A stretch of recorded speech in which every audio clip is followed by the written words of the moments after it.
In this video, I'm going to discuss another interesting problem. So we are given a partition of the set of natural numbers. So remember that the set of natural numbers, often denoted by n, is equal to 1, 2, 3, 4, 5, etc. And we are given a partition of n into two sets. So I have A union B equal to n, and I also have A intersection with B is empty. This is called the partitioning of the set of natural numbers. Okay. And now the question is, okay, given this partition, show that for every natural number n, there exists A and B larger than n, so that the set containing A, B, and A plus B lies entirely inside A or entirely inside B. Okay, and this should be true for every given natural number. All right, so I'm going to discuss the proof of this next. Okay, n is given, right? Fix n positive. Fix n positive. Then choose x, y, z inside A and x, y, z all larger than n. Okay, here's a question here. Why such a pair x, y, z exists? If it doesn't, that basically means if I cannot choose x, y, z larger than n and all of them lying inside A, that basically means A is bounded.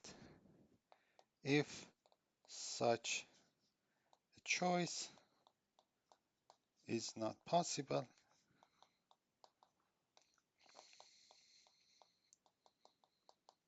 then A is bounded. Okay, A is bounded. And if that's the case, then the problem is kind of like easy, because suppose that A is inside 1, 2, 3, m. That means every element inside A is less than m. Okay, then and then basically we choose A and B larger than m and also n, then it must hold that A plus B is inside B, and also A and B are both inside B. Why? Because A and B are larger than m, and the largest element inside A was capital M. So A and B cannot be inside A, and therefore A and B are inside B. The same for A plus B. A plus B is larger than capital M, and so it cannot be inside A, and so it must be inside B. So I have these three natural numbers, A, B, and A plus B, all of them lying inside B. So if A is bounded, then there's nothing to show. The problem is clear. So A is not bounded, and therefore I cannot choose these three values here, x and y and z, such that all of x, y, and z are larger than n. And also, suppose x is, let's do it the other way. X is less than y, less than z, right? Just these are three different numbers. I can just choose an order for them. X is less than y, less than z. Okay, now pay attention to these three values. X plus y, x plus z, and y plus z. If either of these three numbers are inside A, then we are done, because in that, for example, x plus y is inside A if x plus y is inside A, because x and y was already inside A. Okay, so therefore all of these are inside B. All right, now look at the difference between these two. Like, let's say y plus z minus x plus z. This is y minus x. Okay, if y minus x, if y minus x is inside B, then I have y minus x inside B, I have x plus z inside B, and I have y plus z inside B.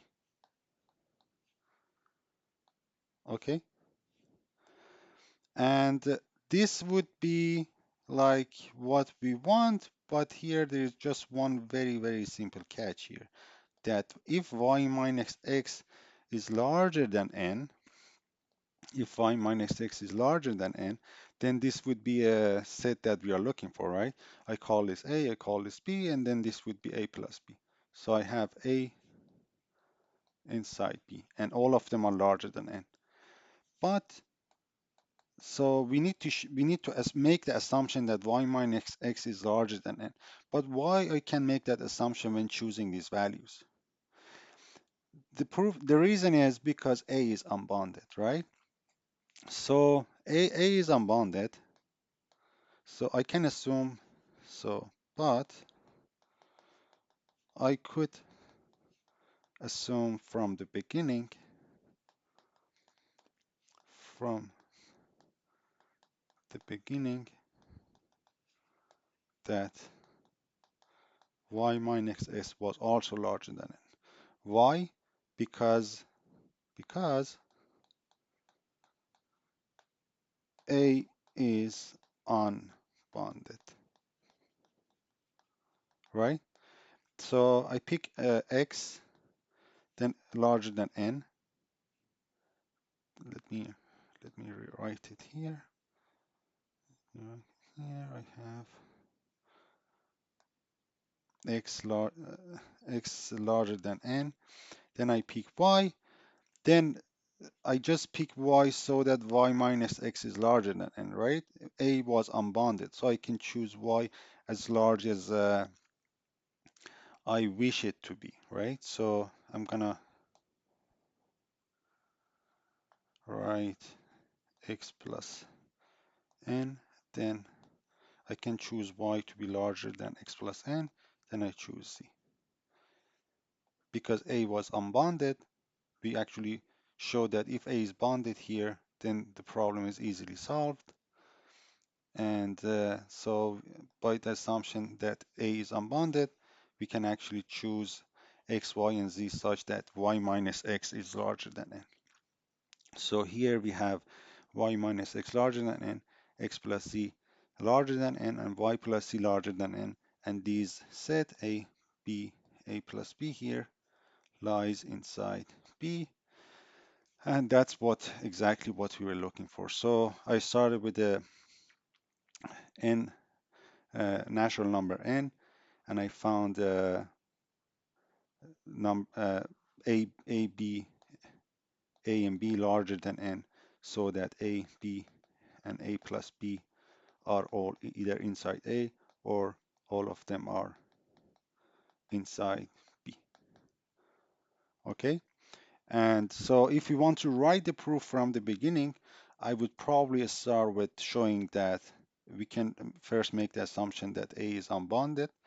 And once A is unbounded, we can choose the values x, y, and z so that here